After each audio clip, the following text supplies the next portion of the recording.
Buffalo Plus, your interactive look at the week in football, brought to you by Connors and Ferris.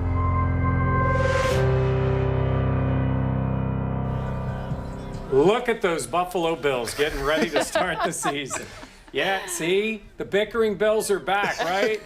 Stefon Diggs and Josh Allen, the two captains, best buddies, having a little fun at practice as Allen and the Bills prepare for the season opener coming up, the Bills and the Pittsburgh Steelers. Hi, everybody, and welcome to Buffalo Plus for the 2021 season. I'm Mike Catalano, along with Jenna Cottrell and Dan Fates. It's every week here, getting you set for Bills football coming up as the Bills take on the Steelers to get things started. And guys, you saw those two players out there. This pressure of being an AFC championship team a year ago seems to have really gotten to them. They seem really tight right now. A group that's, you know, they have so many expectations heading into the season, but we know the Bills like to keep it light. Yeah, that's what best friends do, and that's what captains do.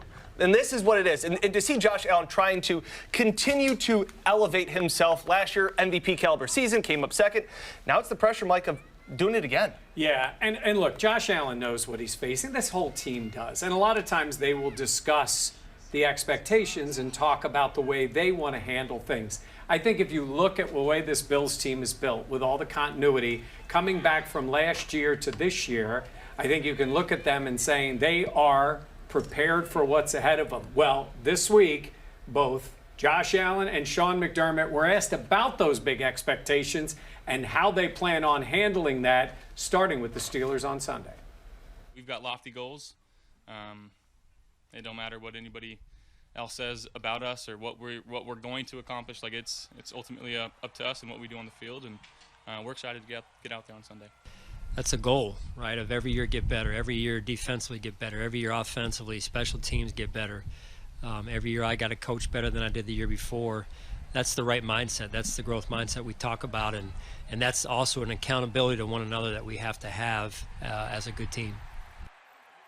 He got growth mindset in there. That was early. Yeah, we've already heard trust the process earlier this season. We had to hear growth mindset. That's right. But what I want to talk about is the idea of, are they cliches or are they the building blocks for this franchise? Meaning, yes, it's the words are cliched, right? Because he says them all the time, and but at the same time, I think Sean McDermott from day one has built this way of handling everything, including the growth mindset. Well, I think they start as cliches, and then it doesn't really go into process. There's another one for you.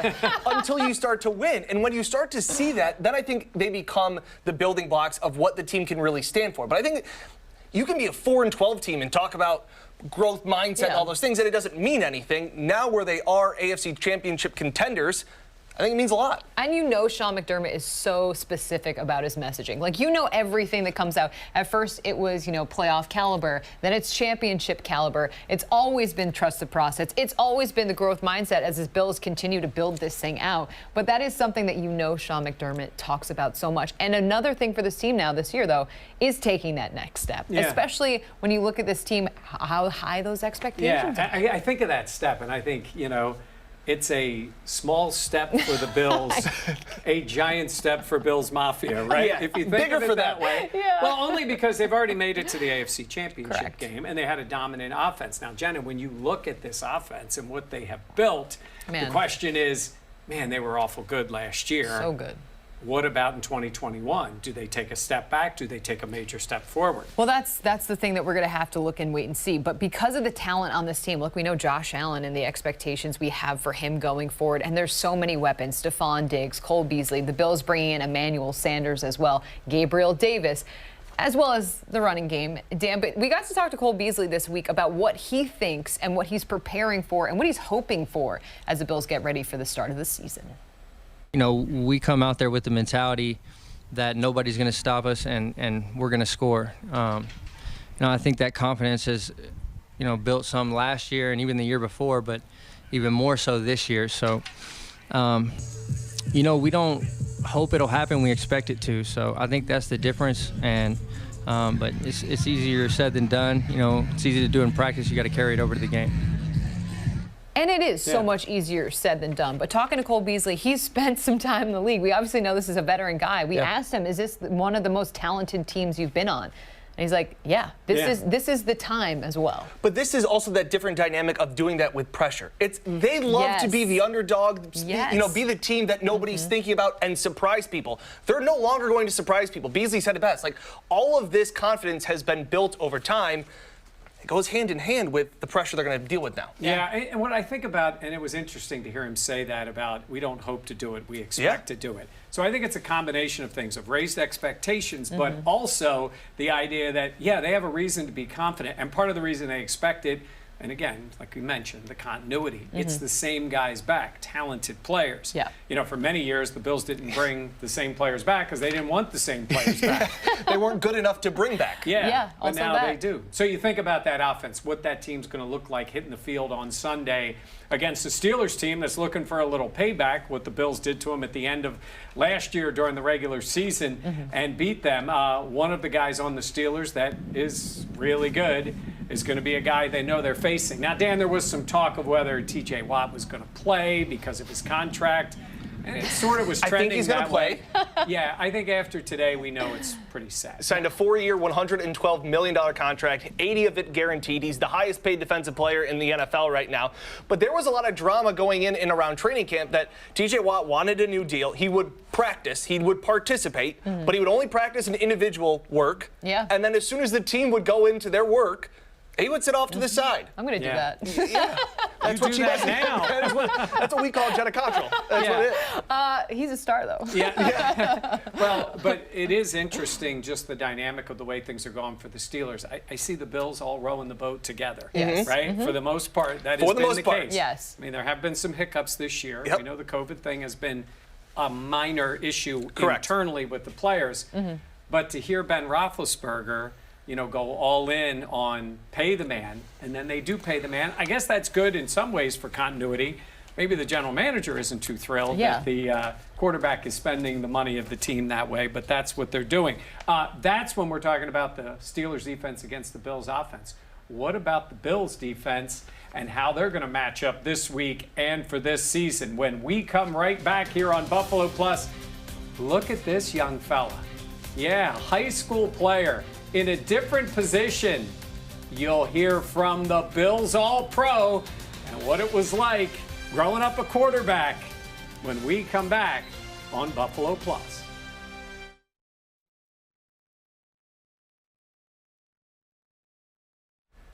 To everybody here with us on Facebook Live and the Buffalo Plus YouTube channel, which has been growing. We are thrilled. Yes. We're glad you're with us live tonight. As you're aware, this is also a television show, so we're in the breaks, and you guys got this. We've done this before, but we want to stay connected with you, whoever's on Facebook and on YouTube. Let's say we got some good comments. Yeah. First off, Paul D. Metropolis, avid viewer, is always on here with us. Talks about how if the Bills want to take that next step to the Super Bowl, the defense needs to get to the next level. And I think that's a huge point. Yes. Look, I think the offense was under a lot of pressure last year because of the inefficiency of the Bills' defense. I think the defense is better this year, which will help the offense. I agree. On a lighter note, Rick was saying earlier on when we showed that video of Stephon Diggs and Josh Allen, he said those two are the best of friends. They could star in a remake of Step Brothers. Well, that was Mitch and Josh earlier in training camp. Yeah, They're that's best right. friends. That's true. Josh has many got a lot best of best friends. I was going to say. I was going to say. Got a handshake. Oh, for Smash everybody. Physical with a really nice compliment. Best Bills coverage on YouTube. We really appreciate that. appreciate that. It's been a lot of fun growing this channel and this community. And Jeremy K is big on Zach Moss this year. We'll have to see how he goes. We'll talk running game in a little bit. All right. Your favorite. Quick, and then we're coming right back.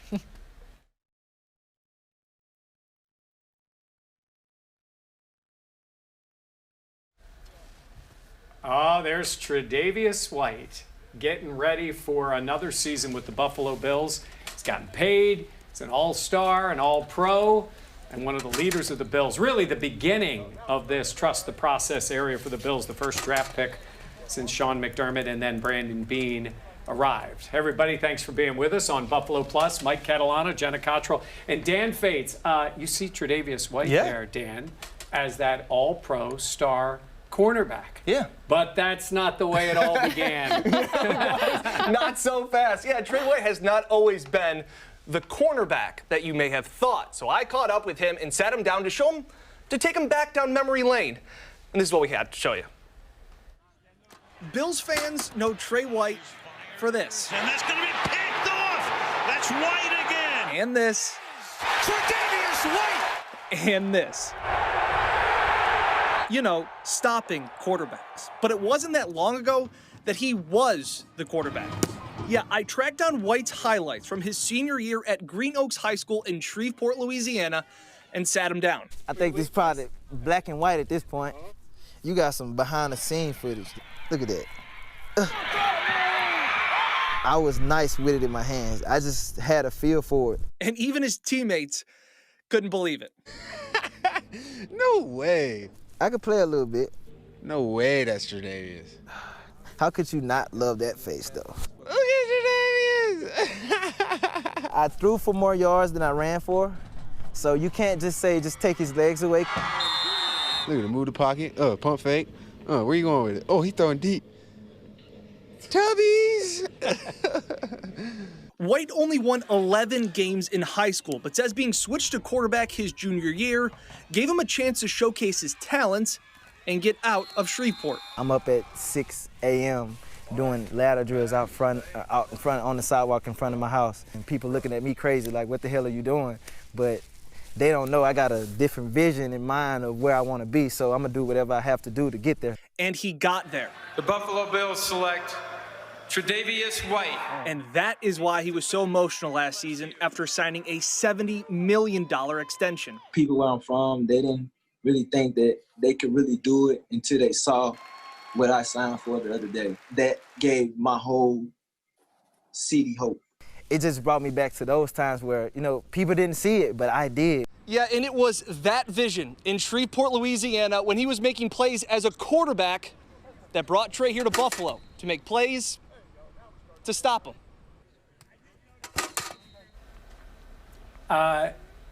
There was the talk about what he did to get to this point. Yeah. Now he's an all-pro. Yep. Now he's been paid. Yeah. What did he say about going forward? I asked him what he wants to do next and what motivates him. And he said, individually, he has done everything that he wants to do. The only thing that's left to do is to win a Super Bowl and now pour into the young cornerbacks. He wants Levi Wallace. He wants Dane Jackson to accomplish what he's accomplished. Look, he's a dad of two. Like he says he feels old. You saw him in that video. Look at him. He looks like a dad. That is where he says he's going to get the most joy, is pouring into other people and seeing their success. He's a true leader. Yeah. And now in the secondary. Absolutely. And Dan, I would like you to do a quick little Jordan Poyer impersonation of him calling.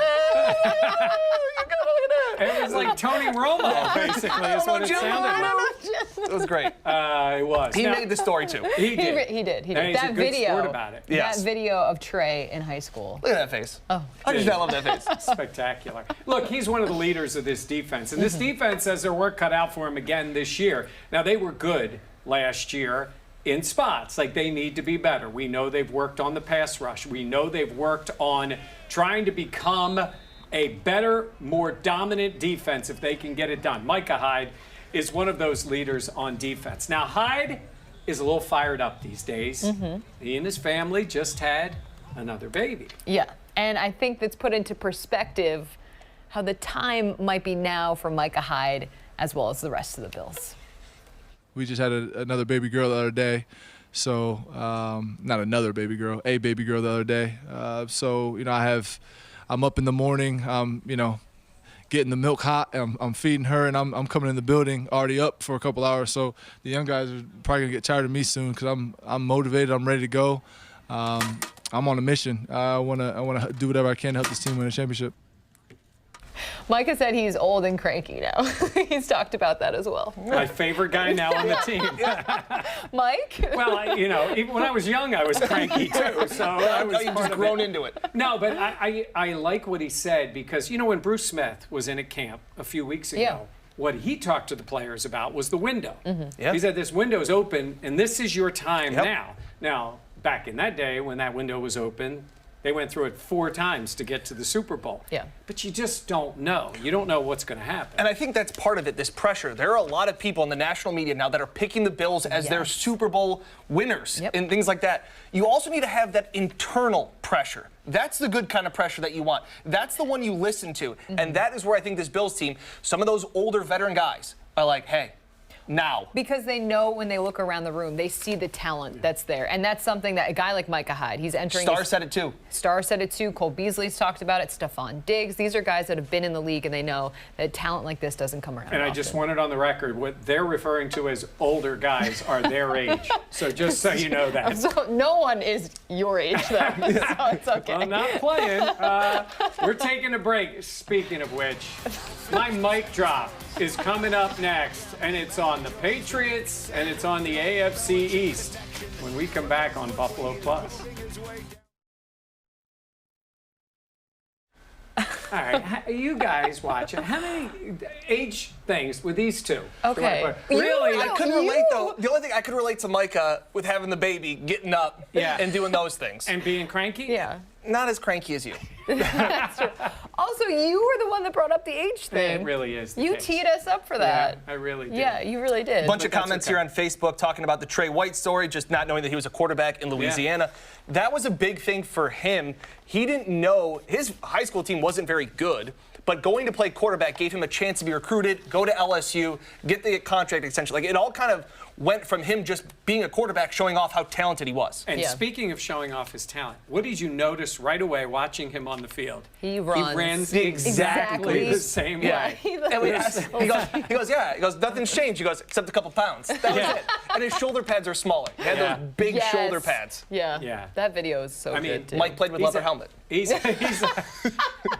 Wow. He's a heck of a guy. I remember being at the draft in Philly. That's what I referred to, that first pick. And the Bills had traded back, and we were like, well, the draft pick's probably not going to be here because not everybody shows up. And then they draft Trey, and he's there. And for the next 45 minutes or so, we got to meet the new guy for the Bills. And he's been great ever since he walked in the building. And I will say, you showed it a little bit, but how sentimental he was signing that contract extension. Emotional. What that meant to him. Emotional. What it meant to his family. And like you said, what it meant for his hometown of Shreveport. Yeah.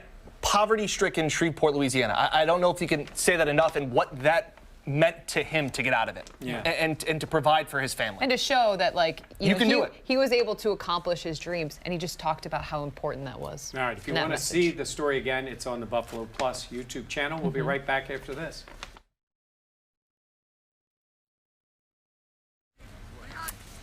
Back on Buffalo Plus, and there's Mac Jones. And man, the rookie is ready to go. Dan and Jenna with me. The division itself, Dan, we're talking about young quarterbacks. Josh is the grandpa. He's the old guy. Josh is the Mike Catalana at 25 of the division. Compared to Josh a lot. Well, I think Mac Jones works well because he's got a nickname that Jenna can relate to because it's food related. It's mac and cheese. It is. I mean, you know I love that. But it is interesting to see when you got two quarterbacks that are rookies in the division, a second-year guy in Tua, and Josh Allen, who has now established himself. So each week on the show, I, get to pontificate a little bit. We're calling it the mic drop. The mic drop. And tonight, it's really on Mac Jones and the Patriots. Look, I think he's a talented guy, and I've heard all the stories of Bill Belichick bringing in a guy he loves. Get out of here, Cam Newton. We're going to let him go. And I think there's a possibility Mac Jones could end up being really good. But some of the stuff I'm reading and hearing, both about the Patriots quarterback and about the Patriots team, is a little contradictory to what we normally hear. I mean, I'm hearing that this rookie's going to step right in, and because he played at Alabama, that makes him ready to go. Of course, we have Tua with the Dolphins, who struggled last year as a rookie, and now you're trying to find out what he can do in year two. Okay, maybe Mac Jones is more prepared, but he still is a rookie. The other part about the Patriots is they have spent a ton of money in the offseason. Well, that's normally the teams that fail, the ones that spend the money. And I know he's Bill Belichick, and there's nobody who respects what he's done in this game more than me. But this idea that this offense with the Patriots, with a rookie quarterback, and all these changes is going to walk right in and be good and challenge the Bills in the division, I think is getting ahead of themselves a little bit. I think the kid's going to be good. I think he fits New England. But in my opinion, that is a big leap to take with a rookie quarterback. I love it, Mike. I'm looking forward to mic drops. Well, first of all, moving forward. Yes, that was a great indicator. This happens off air a lot of the times, but it's great to have it on air so you guys get to see it. Well, it also pains me, but I could not agree more with all the points that you're saying. Considering the fact that I feel like is he going to be Tom Brady 2.0? The expectations that means to put on a young player like that, and again, we don't know. We're seeing what he's going to be. but man. And the Patriots have swung and missed on way more quarterbacks than they have hit on. And it wasn't that long. It wasn't that long ago. I wrote down his name so I didn't forget it. Jarrett Stidham was going to light up the world. Yeah. He was going to be. He was going to be the greatest quarterback, and everybody in New England was talking about him. And then they signed Cam Newton. We've never heard of Jarrett Stidham since. Yeah. I'm not saying Mac Jones is going to be bad. I'm not saying he's going to be great.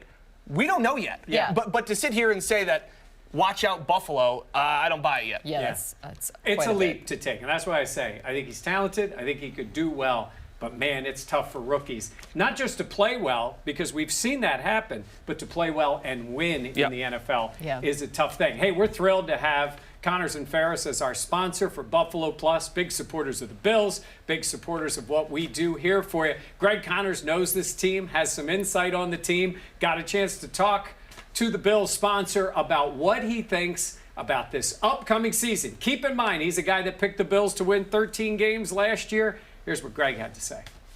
Last year, things kind of set well for them. And, they got a couple of calls when they needed to. They got a couple of bounces when they needed to, which got them to that 13-3. If the same thing happens in this year as happened last year and they stay healthy, I think they're 14-3. I think they win the AFC. I think they get the #1 seed in the AFC. And I think they play the Kansas City Chiefs in Buffalo with one of the more raucous sellout crowds you'll ever have in AFC championship history. I think the Bills go on to the Super Bowl. It just saying that, and we're all making our predictions in a minute, is really something. But they have put themselves in this position. If you'd have picked that last year, which, it would have been a bit of a hot take. Yeah. You would have looked really smart at the end of the season. Yes. Maybe not at the beginning. But it's not a hot take anymore that the Bills can go there. All right, thanks very much, Greg. When we come right back, Greg made his pick. We're making our pick on Sunday's game and on how the Bills will do in 2021 into 2022 when we come right back on Buffalo Plus.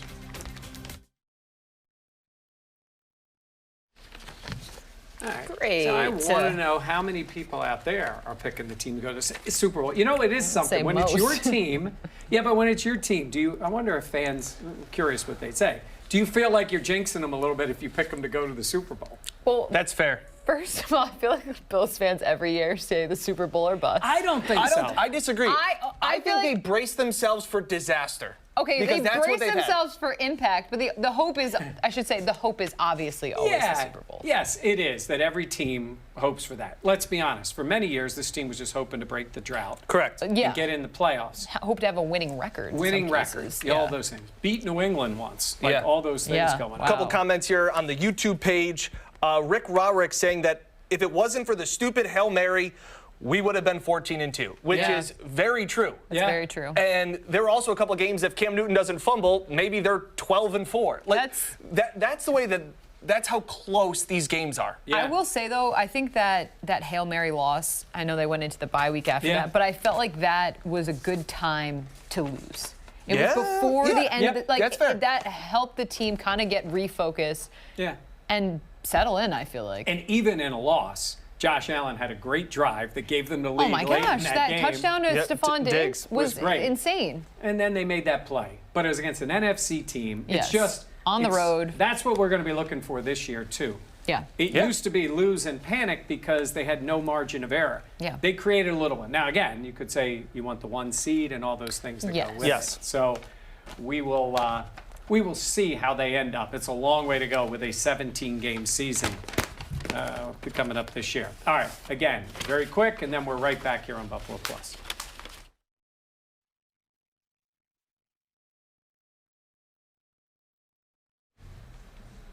The Bills getting set to start the season at Highmark Stadium against the Pittsburgh Steelers. And last year, the Pittsburgh Steelers got off to a tremendous start. There was some thought of them being undefeated, and we know how easy it is to be an undefeated team. Happens all the time in the league.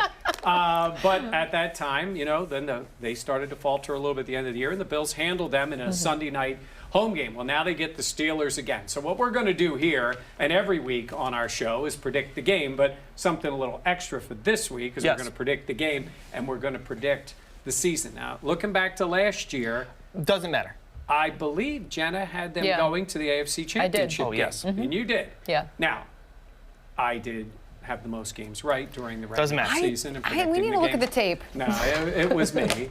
But that being said, we're putting that in the past. Correct. You know, we're having a growth mindset to try to Moving get forward, better we're this trusting year. the process. So that's what we're going to do. And I believe we're going to start with Dan to get things going. Especially this game, I see this as the Steelers' defense is probably a little bit better than what we're expecting with how good this Bills offense. I think they get off to a slow start. I think they control the game. I think this is an atmosphere where the Bills are going to have to try and contain themselves. 70,000 Bills Mafia members.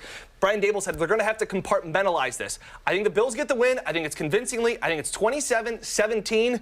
And for the season, I got them at 13-4 for the season. Last year I had them at 13-3. I nailed it. And I got them getting another 13 wins this year. Okay. All right. I also went with the Bills winning in this one. I have it as a closer score, but that's honestly because I think there's going to be some who cares touchdowns at the end of this. Like, I agree with what Dan's saying. I think the Steelers defense will be a tough defense to go about. I think it's a really great test to start, but I just think that Josh Allen and this Bills offense, it's going to take some time for them to settle in, but I think with all the talent on the field, then you look at the other side of the ball, I just think that there's a lot of new faces, new pieces for the Steelers offense, and I think this Bills defense can get after Ben Roethlisberger. So we'll have to see. So I have the Bills winning this one 34-27, but again, some who cares touchdowns late, and I have the Bills going 12-5. All right. I think the Bills offense is ready to go right off the jump. I think they control the game. I think that's going to be their MO all year. They are one of those teams now. What Kansas City has been and still are right now, that's the Bills offense. I think they control the game start to finish, and I think they win the game 34-20. I have them 12-5. I was between that and 13-4. I think they may be resting guys at the end of the year, depending on what happens. Now, I want to wrap this up, part of it real quick, because as a Buffalo Plus team, we're all in agreement with this team. Correct. They're going to L.A. for the Super Bowl. Yeah. All three of us agree. I didn't they mean are to going to bury be the lead here. Yeah, they are going to be AFC champions. Oh, yeah. And go. Hopefully AFC East, AFC, and then Super then Bowl. all the way through. Yeah. And something else we're going to do every week here on the show is Dan's going to... We need a name for it. We're working on a name. Right now we're thinking it's Uncle Dan's Play of the Week. Something like that. Or Uncle Dan's Plays. Something like that. Give you a game. Also, there will be a full column up on BuffaloPlus.com. I am at 52% for the last two seasons, so I'm giving out money. Packers -3.5 at the Saints. It's actually going to be played in Florida. But I think Aaron Rodgers 6-1 against the spread in his last two September games. Last 2 months of September. So I think that they get that going. I think they play well. That's your pick. That's my pick. That's your pick for this. And then the full pick Uncle is Dan's coming up. plan. Uncle Dan's plan. We're working on it. It's a work in progress. By the way, this is growth mindset. This is part of what Dan does, and Dan does well. So you're going to want to pay attention. Again, that'll be on BuffaloPlus.com, where you can see written stories, game stories, and all that. Yes. And the Buffalo Plus YouTube channel is your place to be. We thank all the subscribers. The numbers keep going up. And you've responded. We put a ton of content on there, pregame and certainly postgame too. This week, Jenna and I will be for the game at Highmark Stadium and ready to go as the Bills get set to play the Steelers. Again, Buffalo Plus is your page. For Dan Fates and Jenna Cottrell, I'm Mike Catalana. Thanks for watching as the Bills get set to start the 2021 season. It's a race to the finish. Most of them, Josh Allen's going to win.